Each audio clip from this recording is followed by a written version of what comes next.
ಇದು ಸಿಎಂ ಸಿದ್ದರಾಮಯ್ಯ ಮುಡಾ ಪ್ರಕರಣದ ಎಕ್ಸ್ಕ್ಲೂಸಿವ್ ಸುದ್ದಿ. ಬೇರೆಲ್ಲೂ ಇಲ್ಲದ ಪಕ್ಕಾ ಎಕ್ಸ್ಕ್ಲೂಸಿವ್ ಟಿವಿ9 ನಲ್ಲಿ ಮಾತ್ರ. ಲೋಕಾಯುಕ್ತ ಪೊಲೀಸರಿಂದ ಸಿಎಂ ವಿಚಾರಣೆಯ ಪಕ್ಕಾ ಸುದ್ದಿ ಇದು. ಲೋಕಾಯುಕ್ತ ಪೊಲೀಸರು ಸಿಎಂಗೆ ಕೇಳಿದ್ದಂತ ಪ್ರಶ್ನೆಗಳು ಏನು? ಲೋಕ ಕೇಳಿದ ಪ್ರಶ್ನೆಗಳಿಗೆ ಸಿದ್ದರಾಮಯ್ಯ ಕೊಟ್ಟ ಉತ್ತರ ಏನು? ಟಿವಿ9 ನಲ್ಲಿ ಲೋಕಾಯುಕ್ತ ಪೊಲೀಸರ ಎಕ್ಸ್ಕ್ಲೂಸಿವ್ ದಾಖಲೆ. ಒಟ್ಟು 30 ಪ್ರಶ್ನೆಗಳಿಗೆ ಸಿಎಂ ಸಿದ್ದರಾಮಯ್ಯ ಉತ್ತರಿಸಿರ್ತಾರೆ. ನವೆಂಬರ್ 6ನೇ ತಾರೀಕು ಮೈಸೂರಿನಲ್ಲಿ ಸಿಎಂ ಸಿದ್ದರಾಮಯ್ಯ ವಿಚಾರಣೆ ನಡೆಯುತ್ತೆ. ಮುಡಾ ಹಗರಣಕ್ಕೆ ಸಂಬಂಧಪಟ್ಟ ಹಾಗೆ ಸಿಎಂ ವಿಚಾರಣೆಯನ್ನ ಲೋಕ ಅಧಿಕಾರಿಗಳು ನಡೆಸಿರ್ತಾರೆ. ಸಿಎಂಗೆ ಕ್ಲೀನ್ ಚಿಟ್ ಕೊಟ್ಟಿರುವಂತ ಲೋಕಾಯುಕ್ತ ಪೊಲೀಸರು ಇದೀಗ ಸಿಎಂ ವಿಚಾರಣೆ ನಡೆಸಿರುವಂತ ದಾಖಲೆಯನ್ನ ಬಹಿರಂಗಪಡಿಸಿದ್ದಾರೆ. ಸಿಎಂ ಸಿದ್ದರಾಮಯ್ಯ, ಅವರ ಪತ್ನಿ ಪಾರ್ವತಿ, ಮೈದುನ ಬಾಮೈದ, ಜೊತೆಗೆ ಮೂಲ ಮಾಲೀಕ, ಇಷ್ಟೂ ಜನರ ವಿಚಾರಣೆಯನ್ನ ಲೋಕಾಧಿಕಾರಿಗಳು ನಡೆಸಿದಾರಲ್ಲ, ಅವರುಗಳಿಗೆ ಕೇಳಿರುವಂತಹ ಪ್ರಶ್ನೆ ಏನು, ಅವರಿಂದ ಪಡ್ಕೊಂಡಿರುವಂತಹ ಉತ್ತರ ಏನು, ಇವೆಲ್ಲದರ ಎಕ್ಸ್ಕ್ಲೂಸಿವ್ ಮಾಹಿತಿಯನ್ನ ನೀವು ಸ್ಕ್ರೀನ್ ಮೇಲೆ ನೋಡ್ತಾ ಇದ್ದೀರಾ. ಪ್ರತಿಯೊಂದನ್ನು ಕೂಡ ಪ್ರಶ್ನೆ ಮಾಡಿದ್ದಾರೆ. ಭೂಮಿಯನ್ನ ಖರೀದಿ ಮಾಡಿದಿರಲ್ಲ ಮಲ್ಲಿಕಾರ್ಜುನ ಸ್ವಾಮಿ, ಅವ್ರ ಪರಿಚಯ ಹೇಗಾಯ್ತು, ಖರೀದಿ ಮಾಡಿರುವಂತ ವ್ಯಕ್ತಿಯ ಪರಿಚಯ ಹೇಗಾಯ್ತು ಅಂತ. ನನ್ನ ಮದುವೆಗಿಂತ ಮುಂಚೆ ಮಲ್ಲಿಕಾರ್ಜುನ ಸ್ವಾಮಿ ಪರಿಚಯ ಇತ್ತು, ಮಲ್ಲಿಕಾರ್ಜುನ ಸ್ವಾಮಿ ಜೊತೆ ನನಗೆ ಯಾವುದೇ ಹಣಕಾಸಿನ ವ್ಯವಹಾರ ಇಲ್ಲ ಅಂತ ಸಿಎಂ ಸಿದ್ದರಾಮಯ್ಯ ಉತ್ತರವನ್ನ ಕೊಟ್ಟಿದ್ದಾರೆ. ಹಾಗೆ ಪ್ರಶ್ನೆಯನ್ನ ಮುಂದುವರಿಸಿ ಕೇಳಿದ್ದಾರೆ ಲೋಕ ಅಧಿಕಾರಿಗಳು, ಮಲ್ಲಿಕಾರ್ಜುನ ಜಮೀನು ಖರೀದಿಸಿದ್ದ ವಿಚಾರ ಯಾರಿಂದ ಗೊತ್ತಾಯ್ತು ಅಂತ. ಭೂಮಿ ಖರೀದಿಸಿದ ವಿಚಾರ ನನಗೆ ಗೊತ್ತಿರಲಿಲ್ಲ ಅಂತ ಸಿಎಂ ಸಿದ್ದರಾಮಯ್ಯ ಉತ್ತರ ಕೊಟ್ಟಿದ್ದಾರೆ. 2013ರಲ್ಲಿ ನನ್ನ ಪತ್ನಿ ನನ್ನ ಮಗನಿಗೆ ಮಲ್ಲಿಕಾರ್ಜುನ ಸ್ವಾಮಿ ಮಾಹಿತಿಯನ್ನ ತಿಳಿಸಿರ್ತಾರೆ ಅಂತ ಹೇಳಿದ್ದಾರೆ. ಇನ್ನು ಜಮೀನು ಖರೀದಿಸೋ ವೇಳೆ ಹಣಕಾಸಿನ ಸಹಾಯವನ್ನ ಮಾಡಿಲ್ಲ, ಜಮೀನು ಮಾಲೀಕತ್ವ ಯಾರಿಂದ ಯಾರ ಹೆಸರಿಗೆ ಬದಲಾಯಿತು ಅನ್ನೋದು ನನಗೆ ಗೊತ್ತಿಲ್ಲ ಅಂತ ಸಿಎಂ ಸಿದ್ದರಾಮಯ್ಯ ಉತ್ತರವನ್ನ ಕೊಟ್ಟಿದ್ದಾರೆ. ನಿಮಗೆ ಲೋಕಾಯುಕ್ತ ರಿಪೋರ್ಟ್ನಲ್ಲಿ ಏನಿದೆ ಅನ್ನೋದು ಗೊತ್ತಿದೆ, ಬಟ್ ಈ ಪ್ರಶ್ನೋತ್ತರಗಳು ಯಾವ ರೀತಿಯಾಗಿತ್ತು, ಏನ್ ಪ್ರಶ್ನೆಗಳನ್ನ ಕೇಳಿದ್ರು, ಏನ್ ಉತ್ತರವನ್ನ ಪಡೆದುಕೊಂಡಿದ್ದಾರೆ, ಸಿಎಂ ಸಿದ್ದರಾಮಯ್ಯ ಇವೆಲ್ಲದಕ್ಕೂ ಕೂಡ ಏನು ಉತ್ತರವನ್ನ ಕೊಟ್ಟಿದ್ದಾರೆ, ಇವೆಲ್ಲ ಡೀಟೇಲ್ಸ್ಗಳು ಇವತ್ತು ನಿಮ್ಮ ಕಣ್ಮುಂದೆ ಸಿಗ್ತಾ ಇದೆ.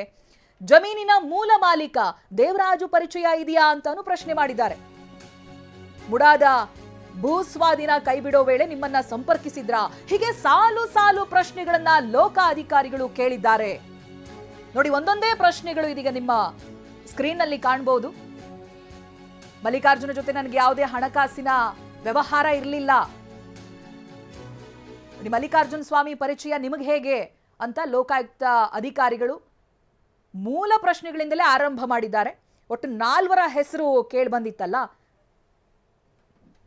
ಇವಾಗ ಇನ್ನಷ್ಟು ಮಾಹಿತಿಯನ್ನ ಪಡ್ಕೊಳ್ತಾ ಹೋಗ್ತೀನಿ. ಪ್ರತಿನಿಧಿ ಶಿವಪ್ರಸಾದ್ ಲೈವ್ ನಲ್ಲಿ ಜಾಯ್ನ್ ಆಗ್ತಾ ಇದ್ದಾರೆ. ಶಿವಪ್ರಸಾದ್, ಕ್ಲೀನ್ ಚಿಟ್ ಕೊಟ್ಟಿರೋದು ಬಹಳಷ್ಟು ಜನರಿಗೆ ಆಶ್ಚರ್ಯ ಅಲ್ಲ, ದೂರುದಾರರು ಕೂಡ ಅದನ್ನೇ ಹೇಳ್ತಾ ಇದ್ರು, ಇದನ್ನ ನಾನು ಎಕ್ಸ್ಪೆಕ್ಟ್ ಮಾಡಿದೆ, ಬಟ್ ನನ್ನ ಹೋರಾಟವನ್ನು ನಾನು ಬಿಡೋದಿಲ್ಲ ಅಂತ. ಇವತ್ತು ಇನ್ನಷ್ಟು ಮಾಹಿತಿಗಳು ಲಭ್ಯವಾಗ್ತಾ ಇದೆ. 1 to 1 ಏನಾಯ್ತು ಅವತ್ತಿನ ದಿನ, ಏನ್ ಪ್ರಶ್ನೆ ಕೇಳಿದ್ರು, ಏನು ಉತ್ತರವನ್ನ ಪಡೆದುಕೊಂಡ್ರು ಅಂತ ಹೇಳಿದ್ರೆ ಎಲ್ಲಾ 4 ಜನರ ಡೀಟೇಲ್ಗಳು ಲಭ್ಯವಾಗ್ತಾ ಇದೆಯಾ, ಹೇಗೆ?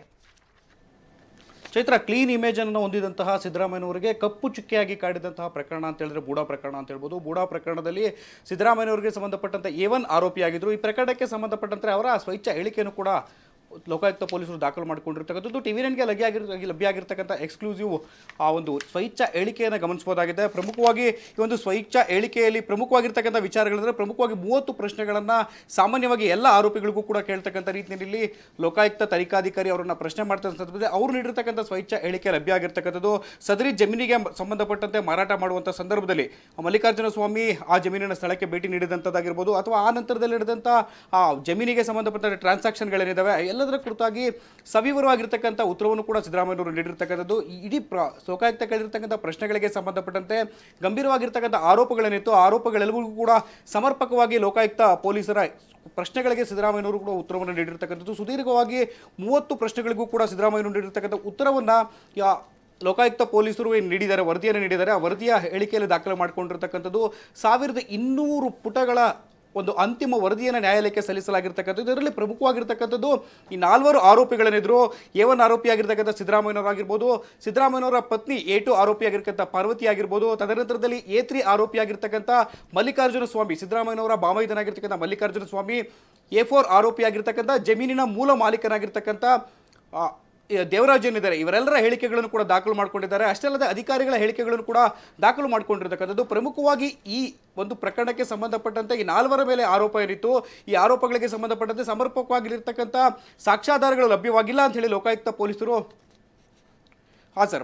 ಪ್ರಮುಖವಾಗಿ ಸದರಿ ಜಮೀನಿನ ಮಾರಾಟ ಮಾಡುವಂಥ ಸಂದರ್ಭದಲ್ಲಿ ಮಲ್ಲಿಕಾರ್ಜುನ ಸ್ವಾಮಿಯವರಿಗೆ ಸಂಬಂಧಪಟ್ಟಂತೆ ಅವರ ನಡುವೆ ನಡೆದಿರ್ತಕ್ಕಂಥ ಟ್ರಾನ್ಸಾಕ್ಷನ್ಗಳಿಗೆ ಸಂಬಂಧಪಟ್ಟಂತೆ ಪ್ರಶ್ನೆಯನ್ನು ಕೂಡ ಕೇಳಿದ್ದಾರೆ. ಇದಕ್ಕೂ ಕೂಡ ಸಮರ್ಪಕವಾಗಿರ್ತಕ್ಕಂಥ ಉತ್ತರವನ್ನು ಕೊಟ್ಟಿರ್ತಕ್ಕಂಥದ್ದು. ಈ ಒಂದು ಪ್ರಕ್ರಿಯೆಗಳಿಗೆ ಸಂಬಂಧಪಟ್ಟಂತೆ ಒಂದು ಪ್ರಕರಣ ಏನಿದೆ ಅದರ ಸಾರಾಂಶ ಗೊತ್ತೇ ವಿರಹ ಆನಂತರದಲ್ಲಿ ನಡೆದಿರ್ತಕ್ಕಂಥ ಟ್ರಾನ್ಸಾಕ್ಷನ್ಗೆ ಸಂಬಂಧಪಟ್ಟಂತೆ ನನಗೆ ಮಾಹಿತಿ ಇಲ್ಲ ಅಂತ ಹೇಳಿ ಉತ್ತರವನ್ನು ಕೊಟ್ಟಿದ್ದಾರೆ. ಜಮೀನನ್ನ ಮಾರಾಟ ಮಾಡುವಂಥ ಸಂದರ್ಭದಲ್ಲಿ ಮಲ್ಲಿಕಾರ್ಜುನ ಸ್ವಾಮಿ ಅವರ ಜೊತೆಗೆ ನೀವು ಭೇಟಿ ನೀಡಿದಂಥ ಸ್ಥಳದ ಕುರಿತು ಕೂಡ ಪ್ರಶ್ನೆಯನ್ನು ಮಾಡಿರ್ತಕ್ಕಂಥದ್ದು. ಆ ಸಂದರ್ಭದಲ್ಲಿ ಜಮೀನಲ್ಲಾಗಲಿ ಅಥವಾ ಅಕ್ಕಪಕ್ಕದಲ್ಲಿರ್ತಕ್ಕಂಥ ಮೈಸೂರು ನಗರಾಭಿವೃದ್ಧಿ ಪ್ರಾಧಿಕಾರದಿಂದ ಯಾವುದಾದ್ರೂ ರಸ್ತೆ ಅಥವಾ ನಿವೇಶನ ಪಾರ್ಕ್ ಮಾಡುವಂಥ ಸಂದರ್ಭದಲ್ಲೂ ಕೂಡ ನಿರ್ಮಾಣ ಮಾಡತಕ್ಕಂಥ ಸಂಬಂಧಪಟ್ಟಂತೆ ಪ್ರಶ್ನೆಗಳನ್ನು ಕೂಡ ಕೇಳಿರ್ತಕ್ಕಂಥದ್ದು. ಎಲ್ಲ ಪ್ರಶ್ನೆಗಳಿಗೂ ಕೂಡ ಅವರಿಗಿದ್ದಂಥ ಮಾಹಿತಿಯ ವ್ಯಾಪ್ತಿಯ ಒಳಗಡೆ ಪ್ರಶ್ನೆಗಳಿಗೆ ಉತ್ತರವನ್ನು ನೀಡಿರ್ತಕ್ಕಂಥದ್ದು. ಎಲ್ಲ ಉತ್ತರಗಳನ್ನು ಆಧರಿಸಿ ಲೋಕಾಯುಕ್ತ ಪೊಲೀಸರು ಈಗಾಗಲೇ ಅಂತಿಮ ವರದಿಯನ್ನು ಸಲ್ಲಿಸುವ ಮೂಲಕ ಈ ಒಂದು ಬಿ ರಿಪೋರ್ಟನ್ನು ಕೂಡ ಸಲ್ಲಿಕೆಯನ್ನು ಮಾಡಿರ್ತಕ್ಕಂಥದ್ದು. ಅಂದರೆ ಈ 30 ಸುದೀರ್ಘ ಪ್ರಶ್ನೆಗಳೇನಿದ್ದಾವೆ ಎಲ್ಲ ಪ್ರಶ್ನೆಗಳು ಕೂಡ ಕೆಸರೆ ಗ್ರಾಮಕ್ಕೆ ಸಂಬಂಧಪಟ್ಟಂಥ ಒಂದು ವಿವಾದಿತ ಜಮೀನೇನಿದೆ ಆ ಜಮೀನಿಗೆ ಸಂಬಂಧಪಟ್ಟಂತೆ ಕೇಳಲಾಗಿರ್ತಕ್ಕಂಥ ಪ್ರಶ್ನೆಗಳು. ಈ ಒಂದು ವ್ಯಾಪ್ತಿಯಲ್ಲಿ ಸಿದ್ದರಾಮಯ್ಯನವರಿಗೆ ಎಷ್ಟು ಪ್ರಶ್ನೆಗಳಿಗೆ ಸಂಬಂಧಪಟ್ಟಂತೆ ಉತ್ತರವನ್ನು ನೀಡಬೇಕು ಆ ಎಲ್ಲ ಪ್ರಶ್ನೆಗಳಿಗೂ ಕೂಡ ಉತ್ತರವನ್ನು ನೀಡಿರ್ತಕ್ಕಂಥದ್ದು. ಚೈತ್ರ, ಓಕೆ, ಥ್ಯಾಂಕ್ ಯು ನಿಮ್ಮೆಲ್ಲ ಮಾಹಿತಿಗಾಗಿ. ಒಂದು ಆಶ್ಚರ್ಯ ಅನ್ಸೋದು ಅಂತ ಹೇಳಿದ್ರೆ, ಇಲ್ಲಿ ಬದಲಿ ನಿವೇಶನವನ್ನ ಪಡಿತಾರಲ್ಲ ಸಿಎಂ ಪತ್ನಿ ಪಾರ್ವತಿ ಅವರು, ಅದು ನಿಮಗೆ ಯಾವಾಗ ತಿಳಿಯಿತು ಅಂತ ಕೇಳಿದ್ದಾರೆ ಪ್ರಶ್ನೆಯನ್ನ. ಅದಕ್ಕೆ ಸಿಎಂ ಸಿದ್ದರಾಮಯ್ಯ ಕೊಟ್ಟಿರುವಂತ ಉತ್ತರ, ನನ್ನ ಪತ್ನಿಯವರು ಅರ್ಜಿಯನ್ನ ಕೊಟ್ಟಿರುವಂತ ವಿಚಾರ ನನಗೆ ಗೊತ್ತೇ ಇಲ್ಲ. ನನ್ನ ಪತ್ನಿಯವರು ಸದರಿ ಜಮೀನನ್ನ ದಾನವಾಗಿ ಪಡೆದ ನಂತರ 2013ನೇ ಸಾಲಿನ ಮಧ್ಯಭಾಗದಲ್ಲಿ ನನಗೆ ಆ ವಿಚಾರವನ್ನ ತಿಳಿಸಿರ್ತಾರೆ. ಬಿಟ್ರೆ 2014ನೇ ಸಾಲಿನಲ್ಲಿ ಮುಡಾದವರು ಜಮೀನನ್ನ ಅಭಿವೃದ್ಧಿಪಡಿಸಿದ ವಿಚಾರವನ್ನ ನನಗೆ ತಿಳಿಸ್ತಾರೆ ಅವರು. ಆಗ ನಾನು ಮುಖ್ಯಮಂತ್ರಿಯಾಗಿ ಇರೋದ್ರಿಂದ ಯಾವುದೇ ಹಸ್ತಕ್ಷೇಪ ಮಾಡಬಾರ್ದು ಅನ್ನುವಂಥ ಉದ್ದೇಶದಿಂದ ನಾನು ಯಾರಿಗೂ ಈ ಬಗ್ಗೆ ಶಿಫಾರಸನ್ನ ಮಾಡಿರೋದಿಲ್ಲ. ಈ ಸದರಿ ಅರ್ಜಿಯನ್ನ ವಿಚಾರಣಾ ಕಾಲದಲ್ಲಿ ನಾನು ನೋಡ್ತಾ ಇದ್ದು, ಈ ಅರ್ಜಿಯನ್ನ ಅವರು ನೀಡಿದ್ದು ಇರಬಹುದು, ಆದರೆ ಈ ವಿಚಾರ ನನಗೆ ತಿಳಿದಿರೋದಿಲ್ಲ. ಈ ಪ್ರಕರಣ ಬೆಳಕಿಗೆ ಬರೋವರೆಗೂ ಈ ವಿಷಯ ನನಗೆ ತಿಳಿದು ಬಂದಿರೋದಿಲ್ಲ ಅಂತ ಹೇಳ್ತಾ ಇದ್ದಾರೆ. ಅಂತ ಹೇಳಿದ್ರೆ ಸಿದ್ದರಾಮಯ್ಯನವರ ಪತ್ನಿಯವರು ಬದಲಿ ನಿವೇಶನಕ್ಕೆ ಅರ್ಜಿಯನ್ನ ಹಾಕಿರೋದು, ಅದರಿಂದ ಆದಂತ ಡೆವಲಪ್ಮೆಂಟ್ ಇದ್ಯಾವುದು ಕೂಡ ಸಿಎಂ ಸಿದ್ದರಾಮಯ್ಯನವರು ನನಗೆ ಗೊತ್ತಿಲ್ಲ ಅಂತ ಲೋಕಾಯುಕ್ತ ಅಧಿಕಾರಿಗಳ ಪ್ರಶ್ನೆಗೆ ಉತ್ತರವನ್ನ ಕೊಟ್ಟಿದ್ದಾರೆ. ಹಾಗೆ ಸಾಕಷ್ಟು ಪ್ರಶ್ನೆಗಳನ್ನ ಕೇಳಿದ್ದಾರೆ. ಒಂದೊಂದನ್ನು ಕೂಡ ನೀವು ಸ್ಕ್ರೀನ್ ಮೇಲೆ ನೋಡಬಹುದಾಗಿದೆ. ಲ್ಯಾಂಡ್ ಡೆವಲಪ್ಮೆಂಟ್ ಆಗಿದ್ರಿಂದ ಹಿಡಿದು ಮೂಲವಾಗಿ ಅದನ್ನ ಖರೀದಿ ಮಾಡಿದಂಥ ವ್ಯಕ್ತಿಯ ಪರಿಚಯದಿಂದ ಹಿಡಿದು ಪ್ರತಿಯೊಂದು ಪ್ರಶ್ನೆಗಳನ್ನು ಕೂಡ ಲೋಕ ಅಧಿಕಾರಿಗಳು ಸಿಎಂ ಸಿದ್ದರಾಮಯ್ಯನವರಿಗೆ ಕೇಳ್ತಾ ಹೋಗಿದ್ದಾರೆ. ಅದಕ್ಕೆ ಬಹಳಷ್ಟು ಪ್ರಶ್ನೆಗಳಿಗೆ ನನಗೂ ಮೂಲ ಬಾಮೈದ ಏನು ಪರ್ಚೇಸ್ ಮಾಡಿದ್ರಲ್ಲ ಅದಕ್ಕೂ ಯಾವುದೇ ಸಂಬಂಧ ಇಲ್ಲ ಅಂತ ಹೇಳಿದ್ರೆ, ಅಲ್ಲಿ ಹಣದ ವ್ಯವಹಾರವನ್ನು ಕೂಡ ನಾನು ಮಾಡಿಲ್ಲ, ಅಂದರೆ ಹಣದ ಸಹಾಯವನ್ನು ಕೂಡ ತಾನು ಮಾಡಿರೋದಿಲ್ಲ ಅನ್ನೋದಾಗಿ ಸಿಎಂ ಸಿದ್ದರಾಮಯ್ಯ ಲೋಕ ಅಧಿಕಾರಿಗಳ ಮುಂದೆ ಉತ್ತರವನ್ನ ಕೊಟ್ಟಿದ್ದಾರೆ. ನೋಡಿ, ಭೂ ಪರಿವರ್ತನೆಗೆ ಅಧಿಕಾರಿಗಳಿಗೆ ಶಿಫಾರಸನ್ನ ಮಾಡಿದ್ರಾ ಅಂತ, ಅದಕ್ಕೂ ಕೂಡ ಇಲ್ಲ ಅನ್ನೋದಾಗಿ ಸಿಎಂ ಸಿದ್ದರಾಮಯ್ಯ ಉತ್ತರವನ್ನ ಕೊಟ್ಟಿದ್ದಾರೆ. ಯಾರ ಭೇಟಿಯನ್ನು ಮಾಡಿಲ್ಲ, ಅಲ್ಲಿ ಯಾವುದೇ ವಿಚಾರದಲ್ಲಿ ನಾನು ಹಸ್ತಕ್ಷೇಪವನ್ನ ಮಾಡಿಲ್ಲ ಅಂತ ಸಿಎಂ ಸಿದ್ದರಾಮಯ್ಯ ಹೇಳಿದ್ದಾರೆ.